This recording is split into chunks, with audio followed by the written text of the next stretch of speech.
There's been a lot of talk about how good the EP Shotgun is and how it's one of, if not the best weapon in the game. It's the reason people have been grinding Escalation Protocol so much, and as much as it pains me to put this glorious shotgun in its place, there's another shotgun that 53% of the community should already have that is equally as good.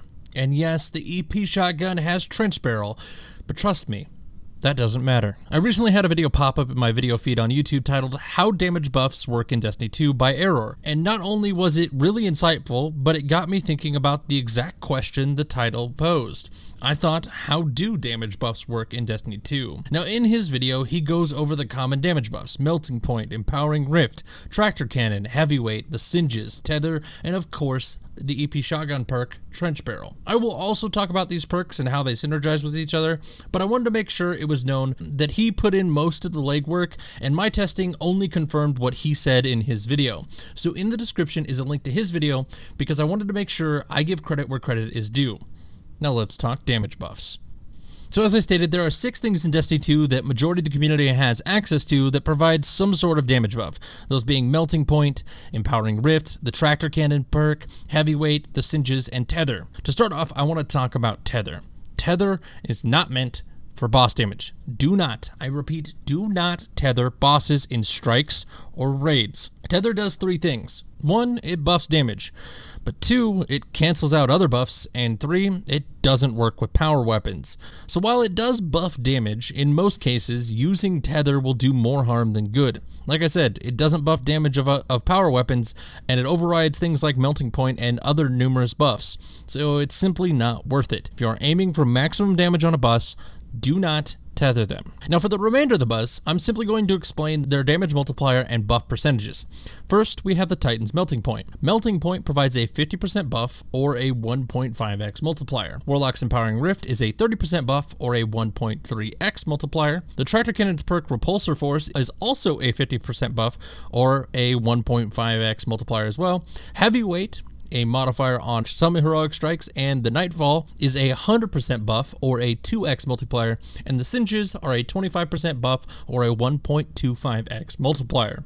All of these buffs will stack with each other, meaning if you Melting Point and shoot a strike boss with the Tractor Cannon, stand in an Empowering Rift with Heavyweight active while matching the Singe, you theoretically should do 7.55 times more damage, but this is not the case.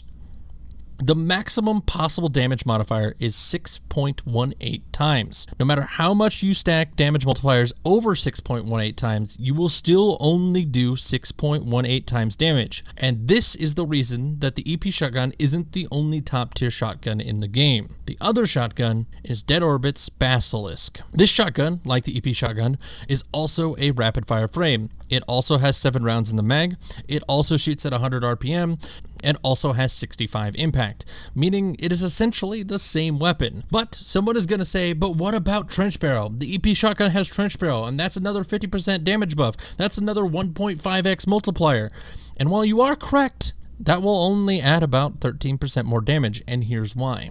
Remember, I said that if you stack Melting Point, Tractor Cannon, Empowering Rift, Heavyweight, and a Singe, you would theoretically have a 7.5x multiplier, but as I said, there's a cap, so that would actually be reduced down to 6.18 times. And the fact that it's reduced down is what's important here. Let's remove the Tractor Cannon and replace it with the Basilisk. We would now have a 6.05x multiplier. Now if we did the same thing, but instead of using the Basilisk and we use the EP Shotgun, we would also have a 6.05x multiplier. But of course, you could punch the boss, activate Trench Barrel, and theoretically do an additional 50% damage, but there's the cap.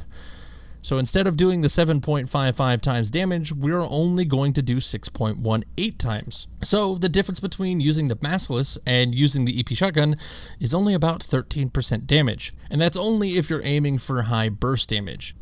We're talking the difference of doing 100,000 damage with the EP Shotgun and doing 87,000 damage with the Basilisk. We're talking doing 1,000,000 damage with EP Shotgun and doing 870,000 damage with the Basilisk.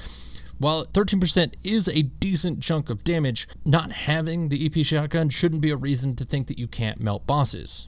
Now, of course, overall, the EP Shotgun outshines the Basilisk in general play. I don't want people to think that the EP Shotgun is bad, because trust me, it's not. Trench Barrel is a really powerful perk, and in every situation for general play, it will be better than most weapons. But I see a lot of people that watch the videos of people melting bosses with the EP Shotgun, and I'm 100% certain they think to themselves, and sometimes they even put in the comments, well, I don't have the EP Shotgun, so I'll never be able to do that.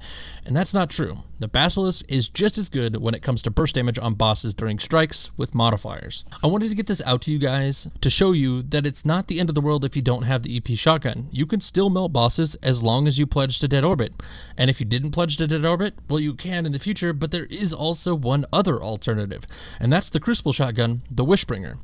But in order to get the Wishbringer, that will require a bit of grinding in the comp playlist to get, and it would honestly be easier just to get the EP Shotgun or wait for the next faction rally to pledge to Dead Orbit to get the Basilisk. Regardless, guys, I wanted to share this with you. The Basilisk, the Wishbringer, the EP Shotgun, these are all boss melt worthy shotguns. These are powerful weapons, and they work just as the name says. Like I said, the EP Shotgun could technically get 13% more damage, but overall, when it comes to boss melting, that 13% isn't going to make that much of a difference. But I do hope you enjoyed this video, and I hope it helps you out. And if it did, be sure to hit that like button, and if you are new here, consider subscribing. I'd also like to point out that I have a community Discord, and this video actually came from a discussion we had there. So if you want to join that conversation, a link to the Discord can be found in the description. As always, thank you for continued support, but that's all I have for you guys right now. So I'm going to get out of here, say my name is Matt, and I'll see you guys next time.